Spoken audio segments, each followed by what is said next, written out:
One is causing turmoil for the NFL's 6 winless teams. While some reasons are crystal clear, others might shock you.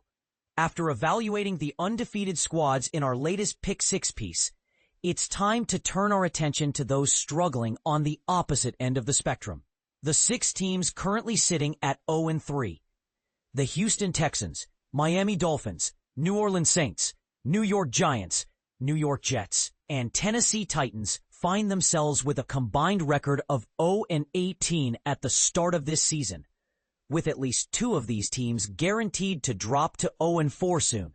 The Titans will face the Texans on Sunday, followed by the Jets taking on the Dolphins on Monday. We'll unpack their situations.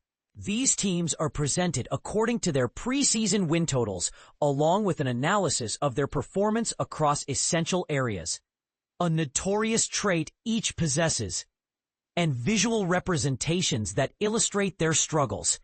Prepare to find out which of these teams performed poorly enough to invoke memories of the infamous 1922 Louisville Brecks, who were outscored 134-0 in their opening 3 games. Houston Texans Vegas win total 9.5. Record against spread 0-3. Offensive EPA per play 30th. Defensive EPA per play 17th. Special teams EPA 3rd. Notable distinction: only the second team since 2000 to begin the season 0-3 while not allowing more than 20 points in any game. Lost to Los Angeles Rams 14-9. Lost to Tampa Bay 2019. Lost to Jacksonville 17-10. The Texans stand out as the sole team from last season's playoffs to find themselves winless at this early stage. Ownership expressed aspirations for growth in the offseason, yet the choices made didn't provide immediate solutions, leaning more toward long-term investments. Could there be a breakdown in communication somewhere along the line? New offensive coordinator Nick Caley was new to the play-calling role, making it reasonable to anticipate a phase of adaptation. The decision to trade away left tackle Laramie Tunsil and revamp 4/5 of the offensive line indicates the new group will necessitate time together to adjust. While the changes at wide receiver received praise, it was always likely that rookies Jaden Higgins and Jalen Noel would need gradual development.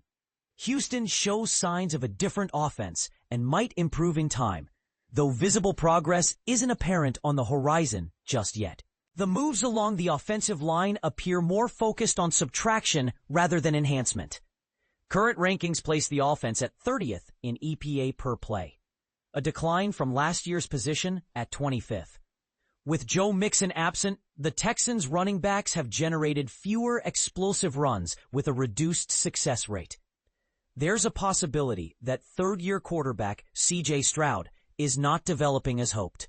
Regardless, it is evident that additional support is essential for steering the offense back on course. It's also crucial to note that Stroud-era offense has never stood out significantly, peaking at 15th in EPA per play during his rookie year. Among the winless teams, the Texans remain competitive in every game, suffering close losses in the dying minutes or seconds, leading many to speculate better luck might be on the horizon. Houston was initially buoyed by favorable preseason playoff projections, heavily based on the struggling status of AFC South rivals. However, with the Indianapolis Colts soaring at 3-0, the Texans face an uphill battle. Miami Dolphins Vegas win total 7.5.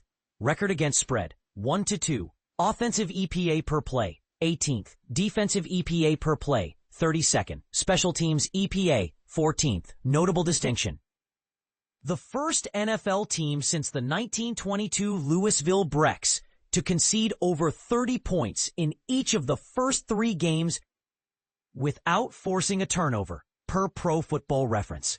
Lost to Indianapolis 33-8. Lost to New England 33-27. Lost to Buffalo 31-21. Tua Tagovailoa's average yards per attempt and explosive pass rate have continuously declined since his breakout in 2022 under coach Mike McDaniel. This diminishing offensive output particularly considering Tagovailoa's hefty $53.1 million per year contract, deserves attention. But the defense has emerged as an equally troubling issue this season. Last season, the Dolphins ranked 7th in defensive EPA per play under first-time coordinator Anthony Weaver. This season, however, they have plummeted to dead last, 32nd, after the initial 3 weeks. They hold the 22nd position since Week 13 of last year, indicating significant regression. The recent decline can likely be attributed to challenging fixtures against strong offenses like Buffalo and a revamped Indianapolis team. Yet even their Week 2 encounter with New England was alarming as they became the first defensive unit since Week 7 of 2023 to permit more than 25 points to the Patriots. What's behind this downturn? A staggering number of leaders in defensive snaps from last season are either no longer on the roster. Jalen Ramsey, Jordan Poyer, Javon Holland, Emmanuel Ogbah, Calais Campbell, Deshaun Hand, Kendall Fuller, and Anthony Walker, or sidelined due to injuries, Kader Kohou. This represents an extraordinary amount of turnover by any measure. After fielding the oldest defensive snap-weighted unit in the NFL last season, they have now dropped to the 13th oldest through Week 3. With 4 rookies, such as first-round pick Kenneth Grant and 3 fifth-round options, Jordan Phillips, Jason Marshall Jr., and Dante Trader Jr., contributing to defensive snaps, it seems that at best, this younger defensive core is wrestling with growing pains. New York Jets Vegas win total 6.5. Record against spread 2-1. Offensive EPA per play 25th. Defensive EPA per play 27th. Special teams EPA 17th. Notable distinction: one of only 17 teams in NFL history to score over 69 points in the first 3 games without securing a win, per Pro Football Reference. Lost to Pittsburgh 34-32. Lost to Buffalo, 30-10.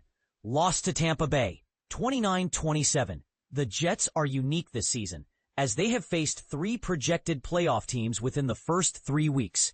Despite this, they've managed to score 27 or more points on 2 occasions, a feat they only accomplished twice over 17 games last season with Aaron Rodgers at the helm. Losing to Pittsburgh and Tampa Bay by only 4 combined points is not a cause for total despair. Nevertheless, they still find themselves in the bottom 10 on both sides of the ball in terms of EPA per play. The inevitable reality is that their long-term quarterback solution is unlikely on the current roster. Tennessee Titans Vegas win total 6.5. Record against spread 1-2. Offensive EPA per play 32nd. Defensive EPA per play 28th. Special teams EPA, 2nd. Notable distinction: the franchise's total yardage of 667 over 3 games is the lowest since 1973, when the Houston Oilers changed coaches after 5 games. Lost to Denver, 2012. Lost to Los Angeles Rams, 33-19. Lost to Indianapolis, 41-20. During a critical moment against Indianapolis, trailing 17-6 with just 42 seconds left in the second quarter, the Titans faced a 4th and 1 at the Colts' 39-yard line. After a timeout by Indianapolis, Tennessee decided to keep their offense on the field, but time ticked away, prompting them to call their own timeout. In an embarrassing turn of events, the kicking team came out with roughly 23 seconds left on the play clock, only to realize they hadn't provided one of their specially prepared T-balls, designated solely for ticking plays, to the field.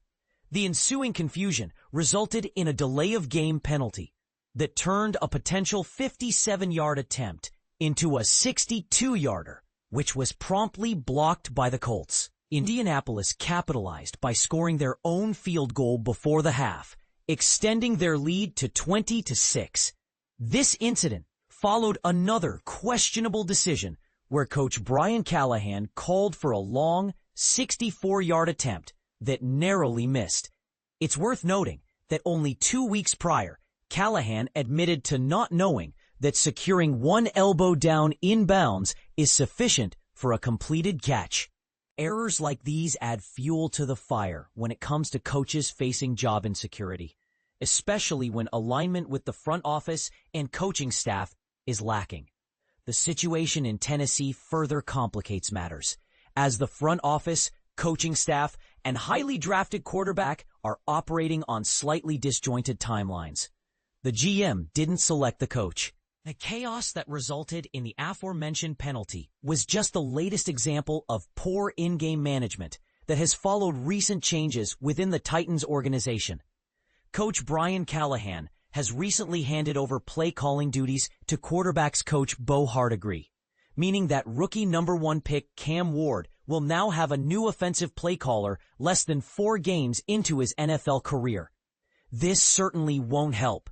New York Giants Vegas win total 5.5. Record against spread 1-2.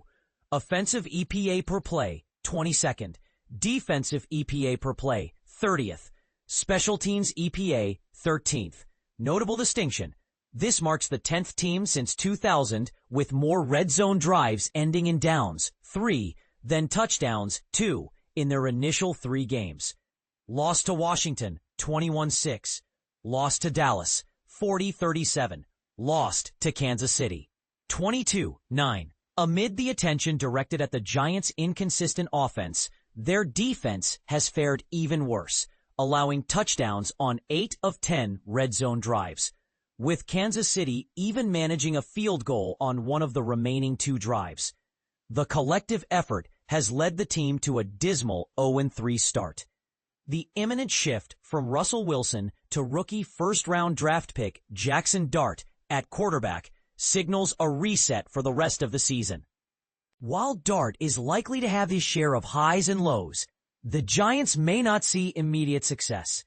However, the change brings hope for improved performance at such a critical position. New Orleans Saints Vegas win total 4.5. Record against spread 0-3. Offensive EPA per play, 23rd. Defensive EPA per play, 26th. Special teams EPA, 32nd. Notable distinction: in Week 3, the Saints trailed Seattle by an average of 25.99 points on a per-play basis, marking the worst performance across 426 games since 2000, according to True Media. Lost to Arizona, 20-13. Lost to San Francisco, 26-21. Lost to Seattle, 44-13. Last season, the Saints finished 0-6, averaging a mere 10.8 points per game with Spencer Rattler as the starting quarterback. This season, they are 0-3, with only a slight increase to 15.7 points per game under his leadership. Though Derek Carr's retirement offered some financial relief for the Saints, it left them scrambling for viable options in the veteran quarterback market. Consequently, they stuck with Rattler as a temporary bridge to rookie second-round pick Tyler Show, contributing to a larger overhaul that has seen the once free-spending Saints drop to 32nd position for cash spending projections for the 2025 season. The team's roster appears to be in the early phases of transformation, currently ranking among the top 8 youngest offenses and the 3rd oldest defenses based on snap metrics. For the first time since at least 2000, the Saints have recorded negative EPA figures for both defense and special teams in each game of the season's opening trio, creating an uphill battle for a team led by a Tier 4 quarterback. Photos of Jackson Dart, left, and C.J. Stroud, Sarah Steer, Alex Slitz, Getty Images. Considering the many reasons behind these teams' struggles, which team do you believe has the best chance of turning their season around? Or will these misfortunes continue? Share your thoughts in the comments.